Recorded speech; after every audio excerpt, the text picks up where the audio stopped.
आज भाईफोटा 23 अक्टोबर 2025 बृहस्पतिवार सकालবেলা उठे ব্যায়াম করলাম চান করলাম। এবারে আমার ভাইফোটা যে জার্নি শুরু হলো, বাজার করতে যাচ্ছি।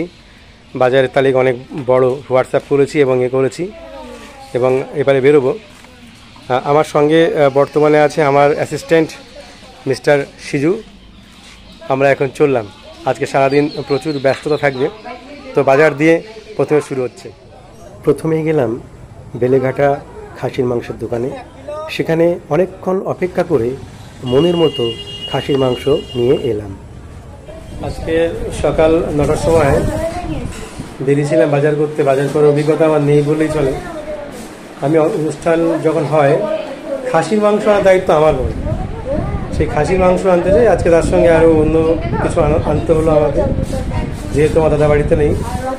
9টায় বেরিয়েছিলাম, একটু আগে কমপ্লিট হলো। প্রায় 3 ঘন্টা আমার লেগে গেছে বাজার করতে। আমার তো খিদে পায় না, জল খাইনি, ভীষণ ক্লান্ত। চোখ মুখ দেখে বোঝা যাচ্ছে যে ক্লান্ত কী পরিমাণে হয়ে গেছে।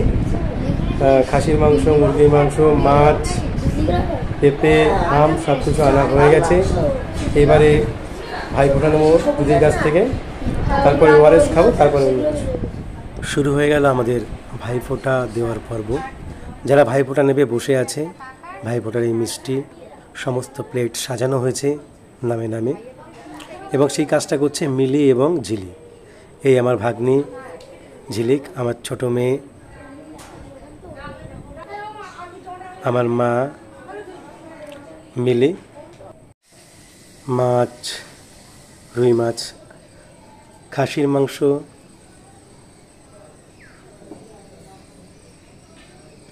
মুরগির মাংস, এই সবগুলি আইটেম আমি বাজার করেছিলাম। এই কারণেই বলছি আমি কখনো বাজার করি না। রাঁধুনি মিস প্রীতি পাল, রাঁধুনি মিস অপর্ণা পাল, বাড়ির 2 বউ একসঙ্গে আয়োজন করছে। ইতিমধ্যে আমার জন্য প্লেট এবং সমস্ত কিছু সাজানো হয়ে গেছে। ঝিলিক প্রস্তুত করে দিচ্ছে, পেছনে দিদি দাঁড়িয়ে আছে। ভাইফোঁটার পর্ব দেখতে দেখতে শুরু হয়ে গেল, এবং আমি শুরু করতে বললাম এই কারণে আমি বেশ ক্লান্ত ছিলাম। আমার খিদেতে সমস্যা হচ্ছিল না, কিন্তু জল খেতে ইচ্ছা করছিল, একটা ডিহাইড্রেশন হয়ে গেছিলো।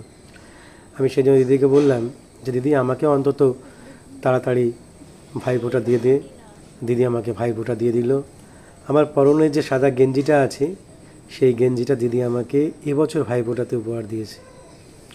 আর আমি দিদিকে টাকা দিয়েছি, দিদি সেই টাকা দিয়ে ওর যেটা পছন্দ হবে সেইটা কিনে নেবে। খুব সুন্দর একটা মুহূর্ত।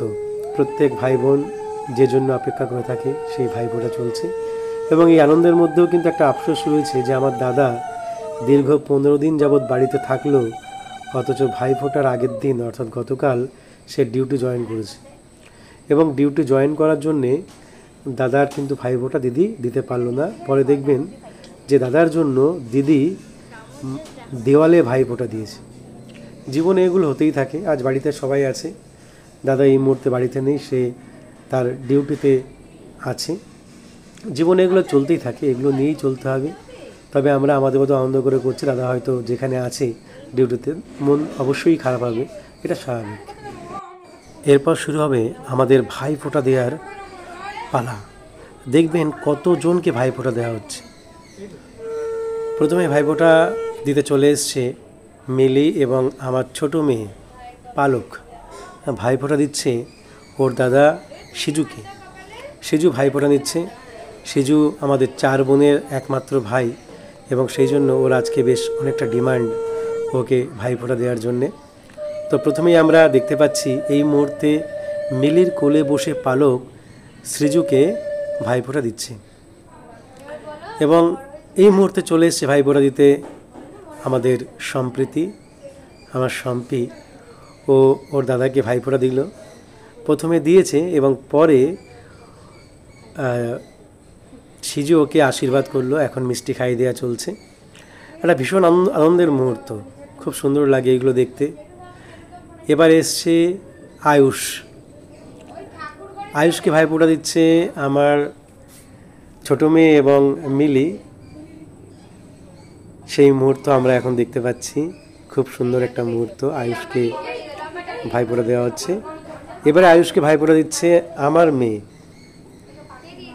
এরা একই সঙ্গে ক্যারেটে করে, পড়াশোনা করে, দারুণ একটা মুহূর্ত। আর এই মুহূর্তে আমরা দেখতে পাচ্ছি দিদি, যেহেতু দাদা ডিউটিতে আছে, বাড়িতে নেই, দাদার মঙ্গলার্থে দেওয়ালে ফোঁটা দিচ্ছে। যেহেতু দাদা বাড়িতে নেই, এগুলো বোনেরা বা দিদিরা করে থাকে, সেটাই চলছে। এবারে ভাইফোঁটা হচ্ছে দাদার বড় শালা প্রদীপদাকে ভাইফোঁটা দিচ্ছে আমার বৌদি। খুব সুন্দর একটা মুহূর্ত। আমাদের বাড়িতে ভাইফোঁটার মেলা বসেছে, সেই মেলা চলছে। ভাইফোঁটা দেওয়ার পরে বোনেরা একসঙ্গে ছবি তুলছে, মজা করছে। আমার শালা ইতিমধ্যে চলে এসছে এবং আমার শালাকে ভাইফোঁটা দিচ্ছে এই মুহূর্তে আমার মিসেস প্রীতি। খুব সুন্দর একটা মুহূর্ত। আমার শালা কোম্পানিতে চাকরি করে, সবসময় ব্যস্ত থাকে।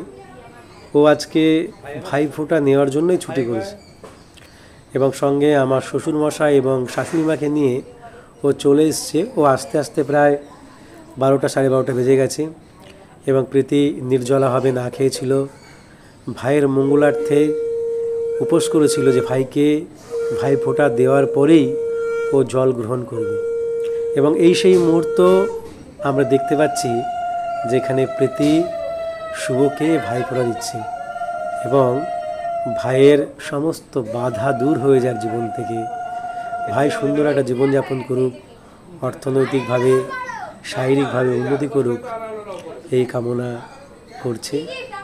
শুভকে মিষ্টি খাইয়ে দিচ্ছে এবং শুভর গায়ে যে গেঞ্জিটা আছে ওটা প্রীতি দিয়েছে এবং যেটা এই মুহূর্তে দেখতে পাচ্ছেন প্রীতিকে দিচ্ছে, সেটা শুভ প্রীতিকে উপহার দিয়েছে। খুব সুন্দর একটা মুহূর্ত। বলতে বলতে চলে এসছে আমার দাদার ছোট শালা বাপ্পা মধ্যমগ্রাম থেকে চলে এসছে ভাইফোঁটা নিতে এবং ভাইফোঁটা দিচ্ছে আমার বৌদি।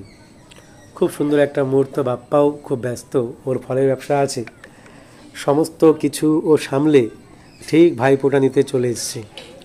দারুণ একটা মুহূর্ত, ভীষণ সুন্দর। এবারে ভাইফোঁটা নিতে এসছে তোজো মধ্যমগ্রাম থেকে এসছে এবং তোজোকে ভাইফোঁটা দিচ্ছে আমাদের পরিপাল। সুন্দর একটা মুহূর্ত, জল খাইয়ে দিচ্ছে।